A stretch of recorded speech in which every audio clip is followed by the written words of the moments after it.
அண்ணா பேர் அர்ஜுன்ண்ணா. நாங்கள் மைசூர்லேருந்து வந்திருக்கோம். மீன்ஸ் பெங்களூர்லேருந்து ஒரு 150 கிலோமீட்டர் மைசூர்லேருந்து வந்திருக்கோம். ஒரே ஒருத்தருக்காக தான் வந்தோம். அவரை பார்க்கணுன்றதுக்கோஸ்கர தான் வந்தோம். நாங்கள் 2 நாள் பிஃபோராகவே வந்துட்டோம்ண்ணா. பிஃபோராகவே வந்து வாலண்டியர் பாஸ் தரேன்னாங்க. அது நாங்கள் எங்கள் சீனியர்ஸ்கிட்ட கலெக்ட் பண்ணிவிட்டு நாங்கள் காலங்காத்தால ஒரு 7 மணிக்கெலாம் உள்ளே போயிட்டோம்ண்ணா சீக்கிரம். ஆனால் உள்ளே எதுவுமே எங்களை செக் பண்ணலண்ணா. உள்ளே செக் பண்ணல.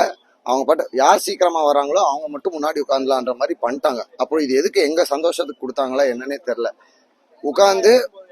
உட்காந்து அதுல எங்க கூட வந்த 2 பேர் மயக்கம் போட்டே விழுந்து நாங்க கூட்டிட்டு போய் வச்சுட்டோம். நான் என்ன கேட்கறாங்க, அவ்வளவு தூரத்துல இருந்து வராங்க, இவ்வளவு பேர் வந்தது அவர் ஒருத்தருக்காக தான். கொஞ்சம் மேல ஷீட்டு மாதிரியோ வெயிலோ மழையோ ஒரு ஷீட்டு போட்டிருந்தா உள்ள உட்காந்துருப்போம். தண்ணி வரும்னு நாங்க எதிர்பார்த்தோம். அதுவுமே கரெக்டா வர மாட்டேங்குது. இது மாதிரி ஒரு 15-20 பேர் விழுந்துட்டாங்க. இந்த மாதிரி ஆச்சுன்னா அடுத்த தடவை நாங்கள் எப்படி வந்து பார்ட்டிசிபேட் பண்ணுறது, இல்லை என்ன பண்ணுறது, எங்களுக்கு எதுவுமே தெரிய மாட்டேங்குது. இங்கே இருக்கிறாங்க வராங்க, நீங்கள் எல்லாமே சப்போர்ட் பண்ணுறீங்கன்னா அவர் வராரு, அவர் ஜெயிக்கணும், மக்களுக்கு நல்லது பண்ணணும், கண்டிப்பாக இருக்குது. நான் இது இல்லைன்னே சொல்ல. ஆனால் நாங்கள் எந்த எதிர்பார்ப்பும் இல்லாமல் அவரோட கேரக்டர் ஒன்றுக்குதாக தான் வரும். எங்களுக்கு கர்நாடகாலேருந்து வரும். நாங்கள் என்ன எதிர்பார்க்குறோம்? ஒன்றுமே. அவர் என்ன பண்ணாலும் நாங்கள் சப்போர்ட் பண்ணுவோம். ஏன்னா சின்ன வயசுலேருந்து பார்த்துருக்கோம், வளர்ந்துருக்கோம். அவர் சொல்லி கொடுத்த ஒரு பாதையில தான் நல்ல இதுல போயிருக்கோம். எங்க லைஃப்ல நிறைய மோட்டிவேட் ஆகி சேஞ்ச் ஆயிருக்கு.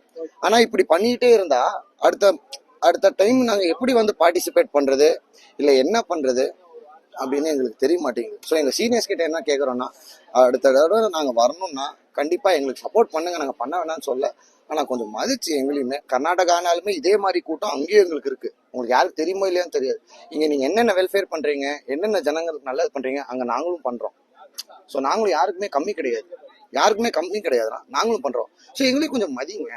இது டேக் கொடுத்தா நெக்ஸ்ட் டைம் செக் பண்ணுங்க, உள்ள விடுங்க. இம்பார்ட்டன்டால ஆளுங்க யாரு அதெல்லாம் பார்த்து இது பண்ணுங்க. ஜனங்க இவ்வளவு பேர் வராங்கன்னா அவங்களுக்கு கொஞ்சம் சேஃபா இது பண்ணி பார்த்துக்கிட்டா நெக்ஸ்ட் டைம்ல இருந்து நாங்க இதே மாதிரி எவ்வளவு நாள் என்ன ஆனாலுமே அவருக்கோஸ்கரம் வந்து நாங்க எப்பவுமே சப்போர்ட் பண்ணுவோம். அர்ஜுன் தான். நான் ஆன்லைன் பிரசிடென்ட் மைசூர்.